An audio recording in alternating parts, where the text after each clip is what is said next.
মিথ্যা কথা। কারণ বুড়ো হয়ে গেলি মাল বেঁকে যায় না, শরীরের শক্তি কমে যায়। ও তো আপনি বুঝতে পেরে যায় যে জন বয়সে লোকের পাশায় যে গাঁটলা বাঁশ দিছি ইনশাআল্লাহ কবরে শুলে ফেরেশতারা পাঁচবের টাইম দেবে। কিয়ামতের দিন আল্লাহ জিজ্ঞেস করবে, আরে গোপালপুরের করিম কি হয়েছে, কি আল্লাহ কি হয়েছে? তোগা গোপালপুরে 31শে ডিসেম্বর জলসা হচ্ছিল গিলি। এ বলতে আল্লাহ গিলুম। আচ্ছা মাথায় টুপি দিয়ে গিলি? এ বলতে আল্লাহ মাথায় টুপি দিয়ে গিলু, পাঞ্জাবি পরে গিলি। হ্যাঁ, সৌরবাড়িতে যে পাঞ্জাবিটা পেয়েছিল ওইটা পরে গিলু। আল্লাহ বলে জলসা শুনেছি কটা পর্যন্ত? কেন? রাত 2টো পর্যন্ত। আল্লাহ বলতে ধারে করি, জলসায় গেলি ভালো, মাথায় টুপি দিলি ভালো, পাঞ্জাবি পরে গেলি ভালো, রাত 2টো পর্যন্ত জলসা শুনলি ভালো। হারে করি এশার নামাজটা পড়িসালি, তখন জিবরাইল এসে বলে, ও আল্লাহ ये तो मालटा पाका चिटिंग बात, ये तो জলসা শুনতে গিলো নামাজ পড়তি কথা বলে, নামাজ পড়তি যায়। আল্লাহ বলে এক কাজ কর, টুটিটা ধর, নামে চুপ তোল, চুপ তোল, চুপ তোল, থামিনে কেলেটা চুপ। খোদার কসম আমি নবীর মেম্বরে বসে বলছি, এই গোপালপুরের মুচো মানে ছানারা বাংলার আনাচে কানাচে বিভিন্ন গ্রাম থেকে যারা এখানে পীরজাদা আব্বাস সিদ্দিকী ভাইজান এবং আমার জলসা শুনতে এসছে, খোদার কসম এরা আবেগে এসছে। এর ভিতরে 100-র মধ্যে 90 জন এশার নামাজ পড়ে। আমি কি খুব বাজে কথা বললাম? কথা বলে না, শুধু নামাজ। যে কজন বাইরে দেইরা আছে ভালো করে খোঁজ নে দেখো। আসছিল মোটর সাইকেলে, 2 বন্ধু ফাঁকা জায়গাটায় খুব জোর পেয়েছে, ও মাল মোটর সাইকেল দাঁড়িয়ে পাইবার কই স্টার্ট মেরে ঘন্টা নেড়ে চলে মুতে পানি ওলায়। আর খোদার কসম আমার ভাষা যদি আপনাদের সহ্য না হয় আমাকে দাওয়াত দেবেন না। তবে নবিয়ানা মেম্বারে বসেছি, হক কথা বলবো। আমি এখন যেই কথাটা বলবো খোদার কসম বাংলার জমিনে কোন বক্তার মুখে যদি পান আমি জীবনে নবীর মেম্বারে উঠব না। কেন? বক্তারা জানে এ ভাষা বললি শ্রোতা রেগে যাবে, আর শ্রোতা রেগিয়ে জলসা করা যাবে। জোরে বলো তালি। পরের বারে আমার দাওদার, এই বাবু সত্য কথা বলু, এশার নামাজ পড়াটা কি? বলো বলো। ফরজ কারে বলে? ওসব আমরা জানি, ওসব আমাদের বউ জানে, আমরা জানি না। একদিন ওয়াজ শুনে ফরজ কার বলে জানে না। খোদার কসম আল্লাহর হুকুমকে ফরজ বলে। তাহলে এশার নামাজটা ছিল কি? ফরজ। আল্লাহর হুকুম জলসা শোনা কি? কথা বলে না ফরজ।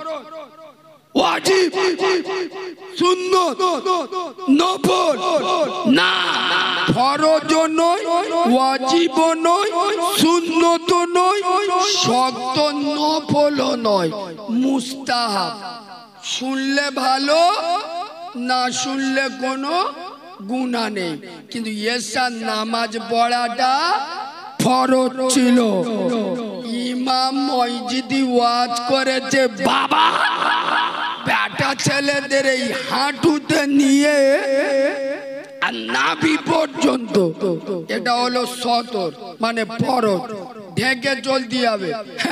করিম কি করেছে, হাঁটু ঢাকতি ঢাকতি এদিকে পোঁত বেগলো বার করে, মানে পোঁত বেগলো দেখা যাচ্ছে, যা হাঁটুটা ঢেকে বসে হয়ে এশার নামাজ বাদ দিয়ে জলসা শুনছে। খোদার কসম, এই বাবু কারিমুল্লার এত সুনাম আর এত বদনাম, স্যাম্পল ফাইলটা দিয়ে দিচ্ছি। এটা জান্নাতের বাগান, এটা মসজিদ, সামনে মসজিদ। আল্লাহ দেখছে, কিয়ামতে ধরবো, সত্য কথা বলবেন। এশার নামাজ কে কে পড়েছেন হাত তুলুন। আল্লাহ দেখছে, কিন্তু কিয়ামতে ধরবো। কিছু হাত লেবে গেছে, ঠিক আছে হাত লাবা। দেখলে জালি মাল কিরম ধরলু। খোদার কসম, এই গোপালপুরে মুচো মানে ছানারা, তোরা আমার দাওয়াত না দিলে আমার কিচ্ছু যায় আসে না। নবীর মেম্বারে বসেছি, সত্যটা বলে যাচ্ছি। এশার নামাজ ছেড়ে দিয়ে জলসা শোনে তারা, নিজের আপন মাকে বাদ দিয়ে শাশুড়িকে আম্মা জান বলে। কিরাম দিল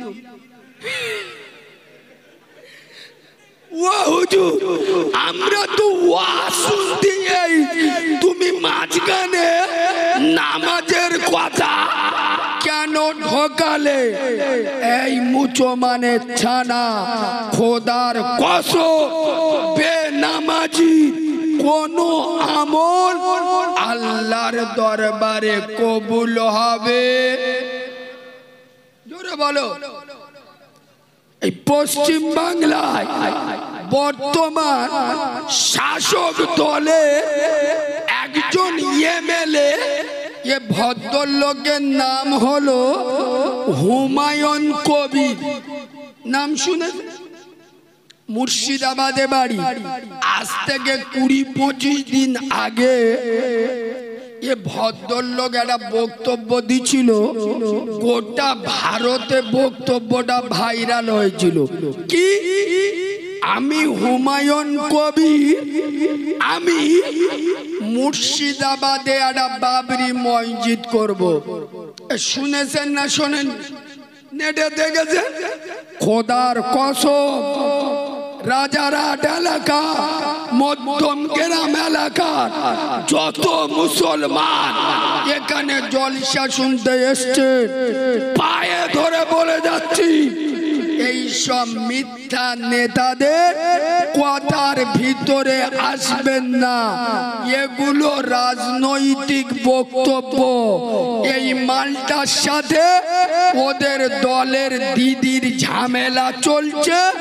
এতদিন পরে মোল্লাদের কথা মনে উঠে, একদিন পরে দেখাচ্ছে আমি মুসলমান, মোল্লারা আমার সাথে আছে, আমি বাবরি মসজিদ করব। খোদার কসম, পশ্চিম বাংলায় যা মসজিদ আছে নতুন করে আর মসজিদ করার দরকার নাই। কেন? ওই যে মালটায় বক্তব্য দিয়েছে, ভালো করে খবর নিয়ে দেখো, ওর গ্রামে যে বাবরিটা আছে, ফজরে আজান হয় তো জামাত হয় না। খোদার কসম মসজিদ 3 তলা মসজিদ 4 তলা এসি বসানো পাথর বসানো আর ফজরের নামাজে জিবরাইল মিকাইল আজরাইল ইসরাফিল সব ফেরেশতাদের গুণে ফজরের নামাজে 7 জন মুসল্লি কজন আমি ঠিক বলছি না ভুল বলছি ঠান্ডার সময় মসজিদে ফজরে মুসল্লি 7 জন আর মসজিদ 3 তলা খোদার গজব পড়বে তোদের মাথায় লিখেলে খোদার কসম মসজিদে ফজরে 7 জন জোহরে 13 জন আসরে 8 জন মাগরিবি 17 জন আর ইশার নামাজে 13 জন আর মসজিদ 4 তলা আচ্ছা আপনাদের এদিকে ঈদগাহ আছে ঈদগাহ এবার ঈদগাহ আছে আচ্ছা সত্য কথা বলুন আমার গ্রামে ঈদগাহ নেই আমরা মসজিদে নামাজ পড়ি আচ্ছা যারা ঈদগাহে নামাজ পড়তে যায় ওরা বগলে করে একটা নামাজের পাটি বাড়ি থেকে নিয়ে যায় না কেন বলুন তো ওরা ভালো করে জানে আমরা বছরে একবার নামাজ পড়া লোক নিজের জায়গা সাথে করে নিয়ে যেতে হবে কথা বুঝছেন না তাহলে মসজিদ করুন যারা 5 ওয়াক্ত নামাজ পড়বে ওদের জন্য যারা সপ্তাহে একবার চিটিংবাজি করতে আসে ওদের জায়গা ওরা করে নেবে খোদার কসম এখানে যত যুবক ছেলে আছো আমি যুবকদের দুটো পায়ে ধরে বলে যাচ্ছি এই যুবক ছেলেরা ভারতের অবস্থা খুবই খারাপ খোদার কসম বাবরি মসজিদ আমাদের কাছ থেকে চলে গেল কিছু করতে পারলাম না এই গোপালপুরের মুসলমান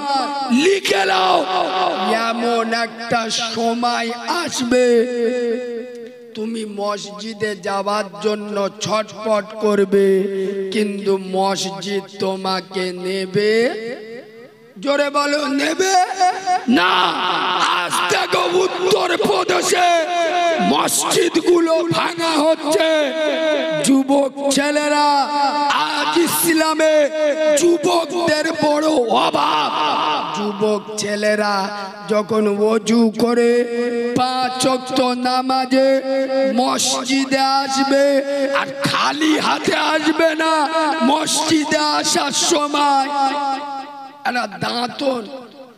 দাঁতন মানে বোঝেন শরিয়াতের ভাষায় বলে মেসওয়াক আর মেসওয়াক রাসূলুল্লাহর মস্ত বড় সুন্নাত সুবহানাল্লাহ বলো তোমরা যখন এই মেসওয়াক করতে করতে মসজিদে আসবে গোবর খাওয়া মালগুলো চোখ বুলু হয়ে যাবে কারণ সব মালগুলো তো গাছপালা তুলে নে মাছ দেশ রে কথা বুঝছো না কারণ যুবক ছেলেরা মেসওয়াক করতে করতে মসজিদে আসবে খোদার কসম কোন দুধ খাওয়া মায়ের লাল কোন গোবর খাওয়া মাছ আমাদের মসজিদের দিকে আর চোখে তাকাতে পারবে না এই যুবক ছেলেরা মসজিদে যাও আর যুবক বয়সে নামাজ যুবক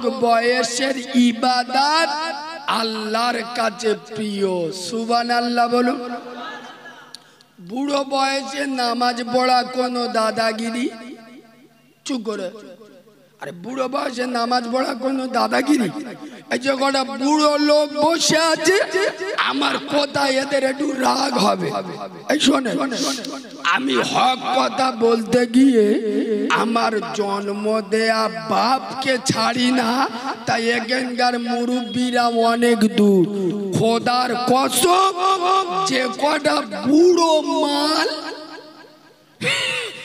যে কটা বুড়ো মানে বুড়ো বয়সে নামাজ পড়ে। আমি নবীর মেম্বারে বসে বলছি এ মালগুলো একটাও আল্লাহর ভয়ে নামাজ পড়ে না, কবরের ভয়ে নামাজ পড়ে। কথা বুঝতে পারছেন? যদি কোন মুরব্বী দাঁড়িয়ে বলে কারিমুল্লাহ বাবু তুমি বড় বড় কথা বলছো, আমরা আল্লাহর ভয়ে নামাজ পড়ি না, তা আমি তো ঘুরিয়ে ধরবো। এবার তুমি যদি আল্লাহর ভয়ে নামাজ পড়ো, তা আল্লাহর ভয় তোর কি বুড়ো বয়সে এসে চাপলো? জন বয়সে আল্লাহর ভয় লাগে না? তোর বুড়ো বয়সে এসে আল্লাহর ভয় লাগলো, জন বয়সে আল্লাহর ভয় লাগে না? কি হলো?